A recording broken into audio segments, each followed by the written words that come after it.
Assalamualaikum warahmatullahi wabarakatuh. Alhamdulillah. Selamat siang, salam sejahtera buat teman-teman di sini. Saya ucapkan terima kasih kepada teman-teman dan rekan-rekan dari LSI Network yang sudah hadir pada kali ini. Saya ucapkan juga terima kasih kepada teman-teman rekan-rekan media yang sudah hadir di acara kompers rutin kita. Lalu juga saya ucapkan terima kasih terhadap tamu dan undangan yang sudah hadir di acara kali ini. Kali ini LSI dan IJA di November 2016 kembali melakukan rilis terbaru, yaitu dengan tajuk Ahok Tersangka dan Efek Elektoralnya. Seperti kita tahu bahwa pada 27 September 2016 di Pulau Seribu, video dari Ahok kunjungan ke Kepulauan Seribu menjadi trending topik terkini.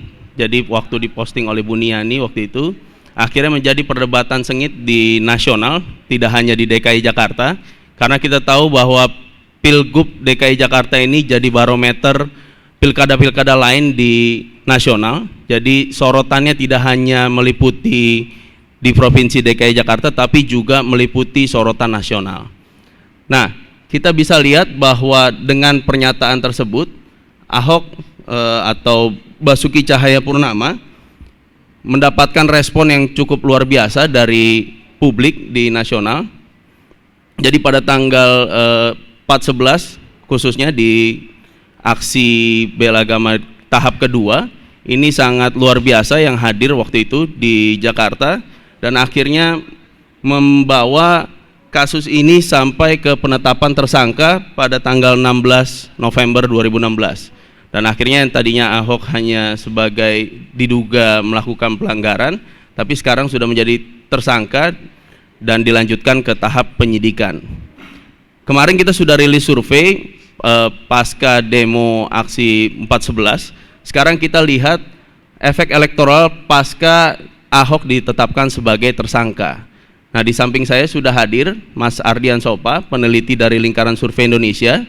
Beliau akan mengkaji dan mengkupas lebih dalam lagi apa efek dari penetapan Ahok sebagai tersangka, apakah berpengaruh terhadap elektabilitas, kesukaan maupun tingkat keterpilihan beliau nanti ke depan, dan apa efeknya pula bagi kandidat-kandidat lain, apakah menjadi bola liar baru atau menjadi bola salju baru untuk dukungan suara. Dan kita lihat juga segmen-segmen mana yang berubah pasca Ahok dinyatakan sebagai tersangka. Nah, waktu dan tempat saya persilahkan untuk Mas Ardian Sopa untuk menyampaikan hasil temuan dari riset dan survei dari Lingkaran Survei Indonesia. Terima kasih.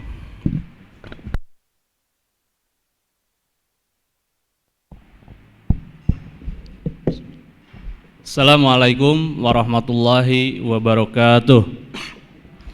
Salam sejahtera buat kita semua, rekan-rekan Lingkaran Survei Indonesia Network yang saya banggakan, kemudian juga rekan-rekan wartawan yang wajahnya menunggu hasil rilis kita. Karena memang dari kemarin juga sudah banyak yang menanyakan mengenai pasca Pak Ahok tersangka, kira-kira elektabilitasnya seperti apa, termasuk pengaruhnya juga seperti apa. Dan alhamdulillah hari ini kita bisa bertemu untuk sama-sama kita kupas mengenai hasil temuan riset terbaru dari Lingkaran Survei Indonesia DNIJA atau LSI DNIJA. Dan memang rekan-rekan semuanya, pasca penetapan Pak Ahok menjadi tersangka, dukungan yang beliau terima, elektabilitas pasangan Ahok Jarot itu turun tajam. Sekarang angkanya di angka 10,6%. Kemudian kalau misalnya kita bedah siapa saja, segmen-segmen mana saja yang pada akhirnya meninggalkan pasangan Ahok Jarot ini, itu ternyata yang selama ini menjadi penopang utama itu juga ikut meninggalkan beliau. Jadi misalnya masyarakat kalangan atas, kemudian juga masyarakat pendidikan atas, kemudian juga bahkan pemilih-pemilih PDIP itu juga sama meninggalkan beliau. Jika keadaan ini terus berlanjut, karena posisi beliau, Ahok Jarot ini sekarang posisi nomor 3. Dan jika tidak ada sesuatu yang terjadi, ini bukan tidak mungkin atau potensi yang sangat besar, saya bilang potensi bukan pasti, Ahok akan tergusur di putaran pertama. Jadi itu adalah hasil kesimpulan dari penelitian yang kita lakukan, yang akan kita presentasikan hari ini. Sebelum kita masuk ke data-data survei, perlu saya jelaskan dulu track record. Ini penting juga karena apalagi misalnya sekarang banyak sekali survei-survei yang beredar untuk konteks Jakarta ini.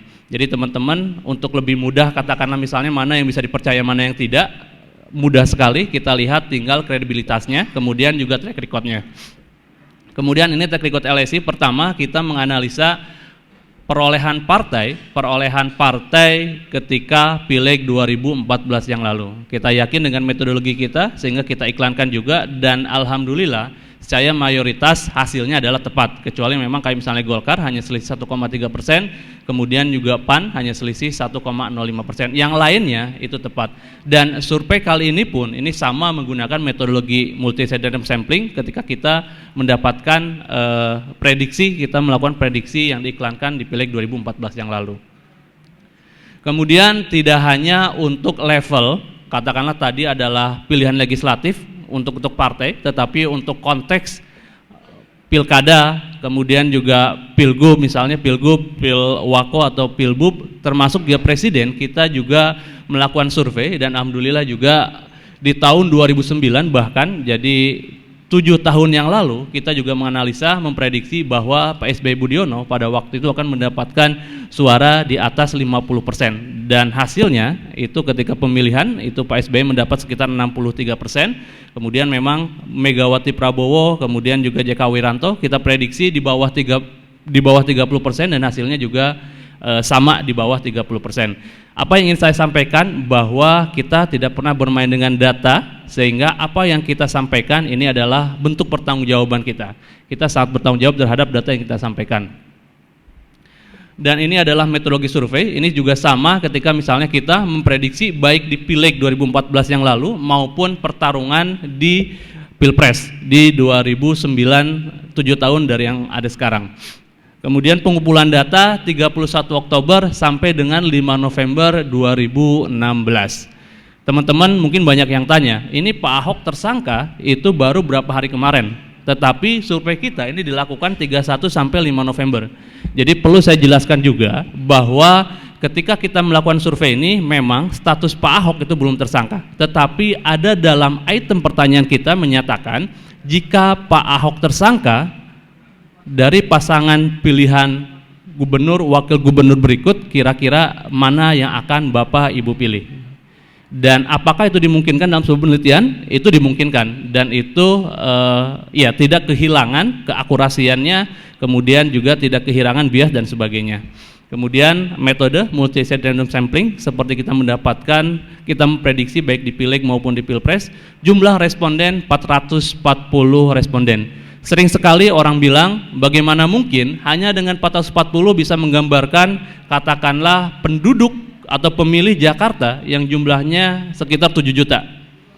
Kita pastikan, kita yakinkan bisa. Buktinya mana? Buktinya ketika misalnya kita memprediksi Pilpres, itu kita hanya menggunakan, untuk level nasional, kita hanya menggunakan 1.200 responden. Kalau misalnya nasional sekitar 200 juta pemilih ya, dan itu pun hasilnya tepat. Termasuk ketika Pileg pun hasilnya tepat, dan 440 responden ini memang sudah menjadi standar baku kita, yang tidak hanya misalnya untuk DKI tetapi juga untuk daerah lain, katakanlah Jawa Timur dengan jumlah pemilih 27 juta, itu juga bisa kita gambarkan. Kemudian bentuk wawancara tatap muka responden menggunakan kuesioner. Jadi perlu teman-teman catat juga bahwa kita tidak melalui telepon atau misalnya polling di internet atau misalnya polling di surat kabar, tetapi kita langsung wawancara menggunakan kuesioner. Kemudian margin of error ini plus minus 4,8%. Artinya apa? Artinya bahwa nanti angka yang tertera itu bisa naik 4,8 atau turun 4,8%. Kemudian mungkin ada yang bertanya, bagaimana dengan 440 bisa menggambarkan demografi Jakarta yang memang secara demografi itu beragam. Jadi memang inti dari sebuah kekuatan survei adalah ketika memang semua pemilih Jakarta mempunyai kesempatan yang sama untuk terpilih menjadi responden. Dalam artian bagaimana sebenarnya kita mengambil sampling itu yang akan menentukan keakuratan sebuah survei. Dan alhamdulillah LSI sudah menjaga hal itu sehingga akurasinya mudah-mudahan terus terjaga. Kemudian ini adalah hasilnya, tapi sebelum hasil kita ingin juga teman-teman melihat perkembangan dari Pak Ahok. Jadi sebelum misalnya beliau ditetapkan tersangka, jauh sebelum ditetapkan tersangka, kita LSI sendiri sudah melakukan survei dari bulan Maret 2016 atau 8 bulan yang lalu, sehingga siapapun sebenarnya yang bertarung kita tidak ada tendensi ke pihak manapun, tetapi kita mencoba untuk merekam Jakarta ini seperti apa. Mengapa? Karena Jakarta ini sebagai jantung ibu kota, kita berkepentingan untuk hadir untuk mewarnai Jakarta ini. Di Maret 2016 pada waktu itu masih sangat digja ya, tentu ini belum pasangan ya ketika Maret ini karena belum ada penetapan calon, kemudian belum daftar, di angka 59,3%. Kemudian maju ke Juli atau 3 Maret, Juni, Maret, April, Mei, Juni atau sekitar 4 bulan ini menjadi 49,1%, ada penurunan sekitar 10%. Kemudian di Oktober ini ada penurunan 31,4% dan sekarang November 2016 di angka 24,6%. Jadi jika melihat dari tren ini sebelum tersangka pun dukungan atas Ahok terus merosot. Jadi sebelum tersangka pun dukungan atas Ahok terus merosot. Kemudian jika sekarang Pak Ahok sudah tersangka, posisinya seperti apa? Posisinya adalah seperti ini. Jadi survei sama di bulan November 2016, tetapi ini sebelum tersangka, kemudian ini adalah jika tersangka. Dan kebetulan sekarang tersangka dan ini datanya yang kita tampilkan.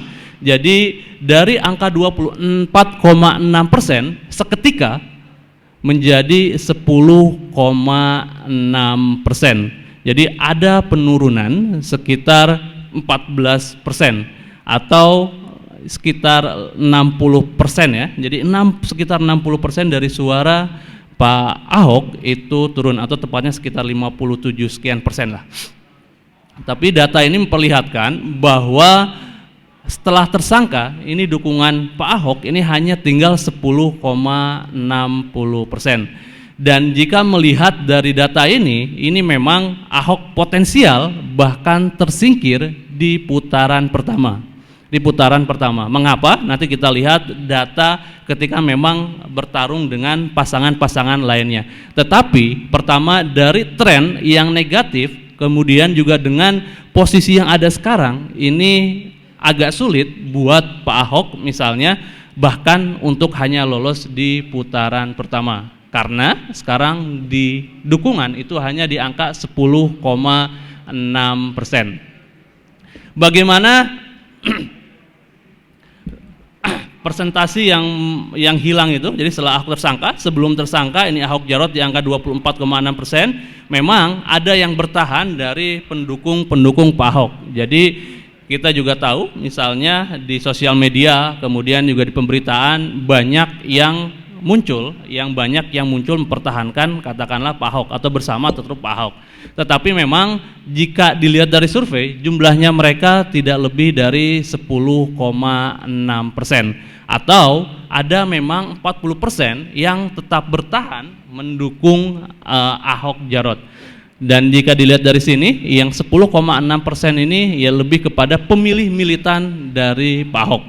Jadi 10,6% atau sekitar 43 atau 40%-an ini memang bertahan mendukung Pak Ahok. Dan jumlah yang lebih besar, 60% pendukung lama yang di angka 24,6% ini meninggalkan Ahok. Jadi ada 14% yang meninggalkan Ahok atau sekitar 60%. Jadi ada 60% pendukung Ahok Jarot hilang karena status Ahok menjadi tersangka. Kita nanti akan bahas bersama-sama kira-kira yang meninggalkan Ahok ini dari segmen mana saja. Apakah lebih banyak perempuan atau laki-laki, agamanya dan seterusnya. Ini nanti akan kita bedah di tampilan selanjutnya. Jadi Ahok tersangka, 60% pendukung Ahok hilang karena Ahok tersangka. Kemudian jika dibandingkan dengan kandidat-kandidat lain, ini adalah yang menarik juga. Jadi kalau misalnya sebelum tersangka itu ada penurunan dari Pak Ahok di bulan Oktober kemudian November, tetapi memang dukungan itu lebih lari ke arah swing voters. Kita sama-sama ingat mengenai statement itu. Tetapi untuk kali ini ketika ditetapkan menjadi tersangka, ini data yang menarik memperlihatkan seperti ini. Jadi di sini ada pertanyaan terbuka, ada pertanyaan tertutup. Bagaimana maksudnya? Jadi pertanyaan terbuka adalah jika Ahok tersangka, bagaimana siapa yang akan ibu bapak pilih untuk menjadi gubernur dan wakil gubernur DKI Jakarta tanpa disebutkan nama-namanya. Jadi maksudnya terbuka. Kemudian kalau tertutup itu memang dari nama-nama berikut, jika Ahok tersangka, dari nama-nama berikut kira-kira siapa yang akan ibu bapak pilih untuk menjadi gubernur DKI Jakarta ke depan. Kalau yang di sini disebutkan nama-namanya. Dan hasilnya ini yang memilih Basuki Cahayapurnama, Ahok Jarot ini 10,6% untuk yang terbuka. Kemudian yang Agus Harimurti 30,90%. Kemudian Anies Sandi 31,9%. Jadi di Ahok sendiri ada pengurangan sekitar 14%. Kemudian di Agus Silvi ini ada kenaikan sekitar 10%. Kemudian Anies Rashid, Anies Sandi ini dari 20 menjadi 30,90%. Jadi masing-masing ketika Ahok ditetapkan menjadi tersangka, dukungan-dukungan yang awalnya mendukung Ahok ini juga pindah menjadi ke kandidat lain. Yang pertama. Yang kedua, yang menarik juga ternyata yang rahasia belum memutuskan ini juga pada akhirnya menjadi berkurang dari 34,5% menjadi 26,0%. Jadi seakan-akan masyarakat sekarang sudah lebih yakin untuk pilih kandidat lain dibandingkan dengan pasangan tersangka. Ternyata terbukanya, kemudian pesan tertutupnya ini hampir sama angka-angkanya, hanya beda margin of error, termasuk jika dilihat dari peta yang ada sekarang, ini memang yang unggul siapa? Yang unggul ini masih bersaing ketat antara Agus dengan Anies, dengan meninggalkan Ahok di posisi terakhir, di posisi buncit di urutan ketiga dengan 11,50% untuk yang tertutup. Kemudian Agus di urutan pertama 32,30% dan Anies di urutan kedua 31,10% ya. 10%. Jadi beda antara Agus dengan Anies ini margin of error, dalam artian lebih unggul Agus tetapi margin of error. Kemudian Basuki hanya di 11,9%. Dengan data ini, dengan posisi ketiga kita melihat bahwa untuk misalnya Pak Ahok Jarot untuk memenangkan akan menjadi PR yang sangat berat atau maha berat. Karena tantangan beliau ini bukan hanya untuk memenangkan tetapi minimal untuk lolos saja dengan data yang ada sekarang itu menjadi sesuatu yang sulit, sesuatu yang berat. Mengapa? Karena pertama dari selisih beda 10%. Kemudian yang kedua dari tren yang ada beliau dari waktu ke waktu itu turun, sehingga ketika misalnya tidak ada tren yang berbalik, tidak ada rebounding, tidak ada pembalikan situasi, ini keadaannya akan tetap begini dan kemungkinan ya Ahok bisa tergusur bahkan di putaran pertama. Ini adalah peta yang ada sekarang dan memang tersangka membuat Ahok Jarot menjadi nomor terakhir di angka 10,6, 30,9, 31,9 ya. Kemudian segmen mana saja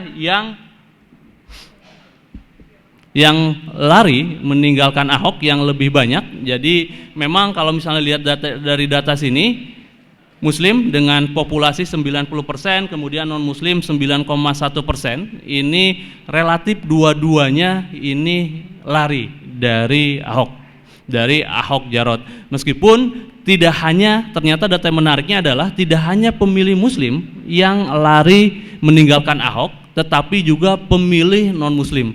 Jadi di data terlihat pemilih non-muslim yang awalnya sebelum tersangka itu dukungan terhadap Ahok Jarot itu di angka 80,00%. Setelah Ahok tersangka atau jika Ahok tersangka ini menjadi 45,9%. Jadi ada penurunan sekitar 33,10%. Jadi Ahok bukan hanya ditinggalkan oleh pemilih Muslim, tetapi juga oleh basis pemilihnya beliau, basis pemilih non-Muslim. Dan angkanya ini juga dibandingkan, ini memang angkanya besar dibandingkan dengan pemilih Muslim, karena pemilih Muslim sudah meninggalkan Ahok duluan ya, dengan didukung hanya 18%, dibandingkan dengan non-Muslim di angka 80%. Jadi di segmen Muslim non-Muslim, kemudian di segmen laki-laki perempuan, petanya adalah seperti ini. Jadi awalnya hampir stabil dukungan Pak Ahok dari Ahok Jarot dari laki-laki perempuan di angka 24, baik laki-laki maupun perempuan ya. Tetapi jika Ahok tersangka, ini dukungan dari perempuan itu lebih banyak yang lari meninggalkan Ahok. Jadi dari 24 ke 8,6 atau sekitar ada 16,1% yang meninggalkan Ahok. Dan kita lihat bahwa ternyata ya pemilih wanita ternyata menjadi lebih sensitif jika kita lihat dari data ini, dengan lebih banyak meninggalkan Ahok Jarot.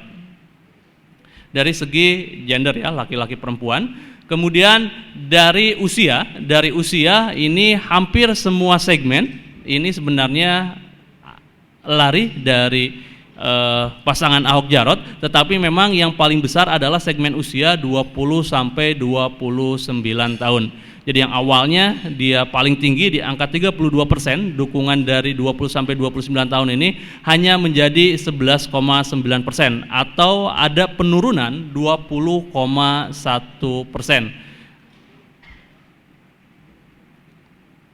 Tapi kalau misalnya kita lihat dari yang paling banyak ini secara persentase adalah 50 tahun atau di atasnya 34,2%, dan ini pun lari sebanyak 13,1%. Jadi basis-basis pendukung yang awalnya banyak dukung Ahok Jarot ini setelah jika Ahok tersangka ini menjadi lari, dan ya hampir setengahnya tersisa. Kemudian untuk tingkat pendidikan memang yang paling banyak meninggalkan Ahok adalah di posisi tamat SLTP atau sederajat, tetapi juga catatannya bahwa jika dilihat data ini tidak ada segmen manapun yang lebih naik atau bertahan, karena semua segmen di sini pada turun semua ya. Jadi pernah kuliah atau di atasnya dari 27 ke 11, kemudian SLTA dari 24 ke 11, tapi memang paling banyak di SLTP atau sederajat dari 27 ke 5%, atau ada peralihan sebanyak 21,6%. Kemudian dari pendapatan atas, ini yang menarik juga pendapatan atas, karena pendapatan atas awalnya ini menjadi salah satu basis dukungan yang mendukung Ahok Jarot.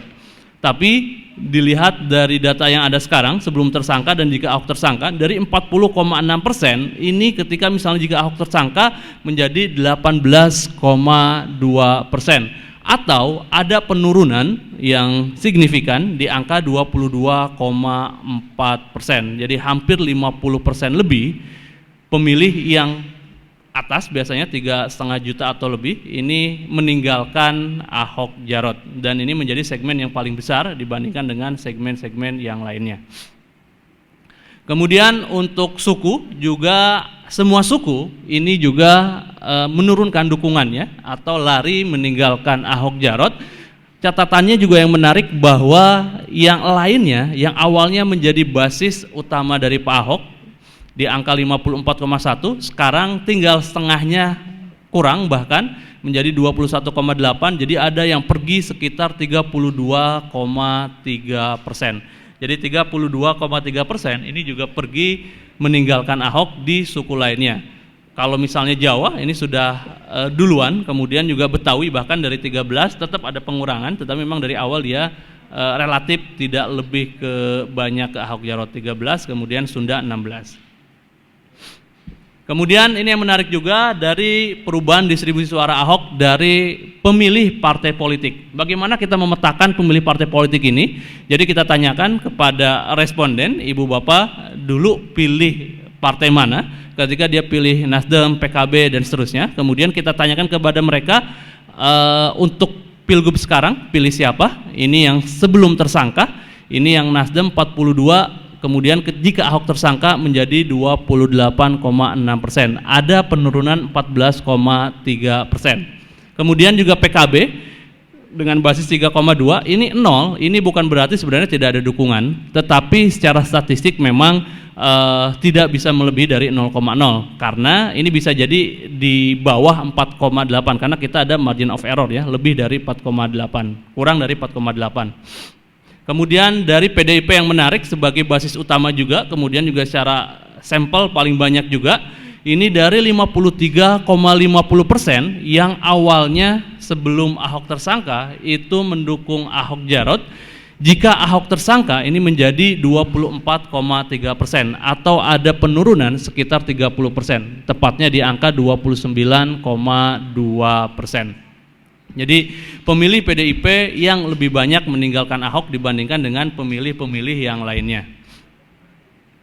Kemudian ini lebih pada kita melihat yang religius. Jadi memang dari sini kita bisa lihat bahwa masyarakat yang kurang sering atau tidak pernah sama sekali membaca Quran lebih banyak meninggalkan Ahok ya, dari 29 ke 9, karena memang yang sering atau cukup sering, jadi yang religius ini sudah lebih dulu meninggalkan Ahok. Jadi dia kemarin pun hanya dapat sekitar 13,5% sebelum tersangka, kemudian jika jadi tersangka ini menjadi 5,8%. Ada selisih 7,7, di awalnya sudah kecil tapi dari sini pun akhirnya berkurang. Kemudian ini untuk melihat aspek yang lain, jadi kita ingin melihat apakah memang dukungan dari Pak Ahok ini yang lari ini hanya berkisar di katakanlah yang religius atau yang tidak, indikatornya seperti apa. Ini yang kedua, salah satu indikatornya salat 5 waktu di masjid. Jadi buat yang sangat sering ini sudah lebih dulu meninggalkan Pak Ahok, dia mendapatkan hanya 15%, sekarang hanya tinggal 7,20%. Sekarang yang secara religius katakanlah, kalau misalnya kita menggunakan indikator sholat 5 waktu di masjid ini sebagai indikator religius atau tidak, ini yang kurang sering atau tidak pernah sama sekali, ini penurunan yang signifikan juga dari angka 23,4 tinggal 6,6%. Jadi ada 16,8% yang meninggalkan Ahok Jarot.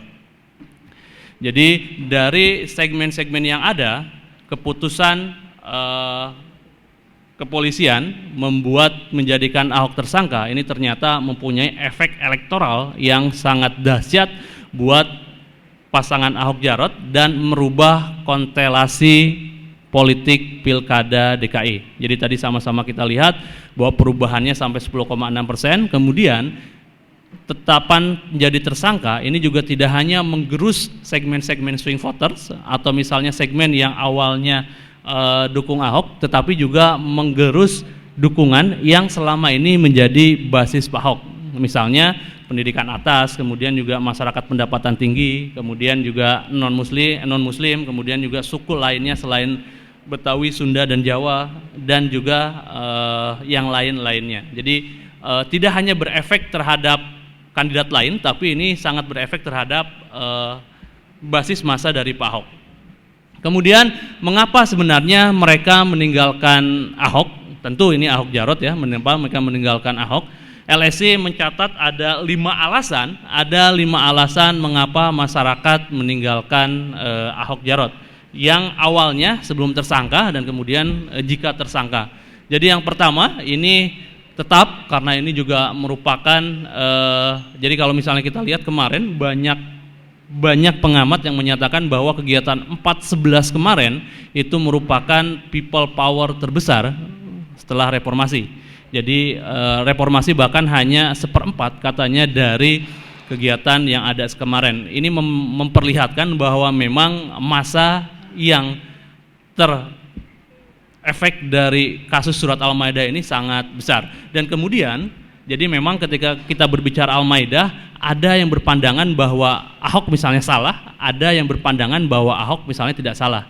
Bagaimana jumlah yang salah dan tidak? Kita survei dan memang ternyata 73,2% itu menyatakan Ahok bersalah dalam berpandangan dalam mengutip dia surat Al-Maidah. Yang menyatakan tidak salah ada juga sekitar di bawah 10%-an ya. Kemudian dari 73,2% yang berpandangan bahwa Ahok bersalah soal Al-Maidah, dan yang berpandangan bahwa Ahok menista agama, karena bisa jadi misalnya masyarakat menyatakan bahwa Ahok memang bersalah, tetapi apakah menista atau tidak itu juga menjadi perdebatan. Dan hasil survei kita memperlihatkan bahwa 65,7% apa yang Ahok ucapkan itu merupakan sebuah penistaan. Jadi lebih dari 50%, mayoritas 65,7% ini menyatakan bahwa ini penistaan.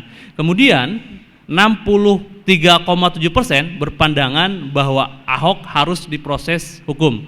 Mengapa pertanyaan ini muncul? Karena banyak juga misalnya yang menyatakan bahwa ketika Ahok sudah minta maaf, ya sudah selesai saja. Makanya kita tanyakan ke responden, ketika misalnya Ahok sudah minta maaf, apakah menurut ibu bapak perlu dilanjutkan kasus hukumnya atau tidak? Dan 63,7% ini memang berpandangan bahwa Ahok harus diproses secara hukum. Jadi yang menyebabkan misalnya dukungan terhadap Ahok Jarot turun, ini Al-Maidah efek atau efek surat Al-Maidah ya. Kemudian yang kedua ini juga menarik karena tingkat kesukaan Ahok ini juga terus turun ya, terus turun. Jadi dari dulu di angka 71,3 tinggal sekarang di angka hanya 48,3%. Jadi ada penurunan sekitar 30%-an ya.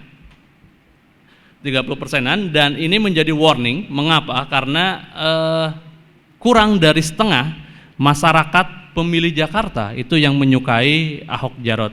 Jadi akan sulit misalnya ketika memang hanya kurang dari setengah yang menyukai Ahok Jarot untuk dia mendapatkan dukungan suara yang tinggi ya. Jadi tingkat kesukaan Ahok terus turun. Kemudian yang ketiga, ini juga khawatir Jakarta di bawah Ahok penuh gejolak sosial. Kita bisa tahu bahwa kejadian kemarin saya yakin tidak akan ada 4/11 itu ketika memang misalnya tidak ada kasus penistaan agama. Sehingga dan gelombang ini menurut kita tidak akan berhenti, tidak akan cepat untuk hilang di memori publik, dan ini bisa jadi akan terus menerus, sehingga memang ada kekhawatiran dari masyarakat misalnya ke depan ini juga akan banyak gejolak sosial. Belum lagi misalnya kita berbicara mengenai penolakan-penolakan ketika Ahok Jarot turun kampanye. Belum lagi misalnya banyak pengusiran misalnya, bukan hanya penolakan tapi juga diusir Ahok Jarotnya ketika kampanye. Jadi dengan fakta-fakta itu masyarakat Jakarta juga khawatir ketika misalnya nanti di bawah Ahok akan penuh gejolak sosial. Ini sebab yang ketiga kenapa dukungan terhadap Ahok Jarot turun. Kemudian sebab yang keempat, ini kalau misalnya kita lihat, ini juga Agus dan Anies semakin menjadi pilihan untuk Jakarta yang lebih stabil. Jadi kenapa misalnya dukungan terhadap Ahok turun, ini juga di satu sisi Ahok terkena kasus, di sisi lain ini masyarakat ditawarkan tidak hanya satu pilihan bahkan, tapi dua pilihan untuk menjadi gubernur yang akan datang, dan dua-duanya ini mampu menampilkan yang minimal citra damai, jadi tanpa ada penolakan, kemudian juga ramah, kemudian juga sopan dan sebagainya, sehingga memang dipersepsikan atau di persepsi publik ini akan bisa lebih stabil dibandingkan dengan misalnya Ahok Jarot yang mimpin, sehingga ini juga menggerus dukungan terhadap Ahok Jarot. Kemudian sifat alasan yang kelima, ini juga efek buruk status tersangka. Efek buruk status tersangka, jadi selama ini pejabat, menteri, gubernur, bupati, wali kota ketika misalnya menjadi tersangka memang seyogianya katakanlah mundur dari jabatan publik sebagai bentuk pertanggungjawaban, kemudian juga sebagai dia menjalani proses hukum dengan tanpa ada intervensi, kemudian juga biar bebas nilai dan seterusnya. Meskipun ya sekarang memang Ahok tidak harus mundur karena memang secara aturan juga masih terus berlanjut, tetapi image di masyarakat mengenai tersangka ini juga sedikit banyak mempengaruhi terhadap dukungan dari Ahok. Jadi ketika misalnya Ahok sekarang tersangka, ini seakan-akan melawan tradisi itu yang harusnya kandidat misalnya pejabat-pejabat mundur, ini menjadi pejabat publik. Ini bahkan bisa menjadi pejabat publik.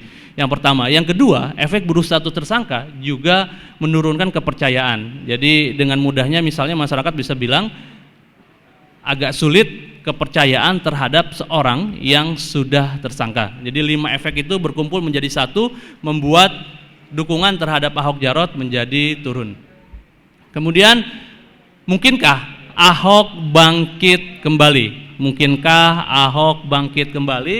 Tentu dengan melihat waktu yang ada 3 bulan ke depan masih mungkin jika menurut kita pertama misalnya jika Ahok Jarot bisa merebut hati mayoritas pemilih Islam yang luka.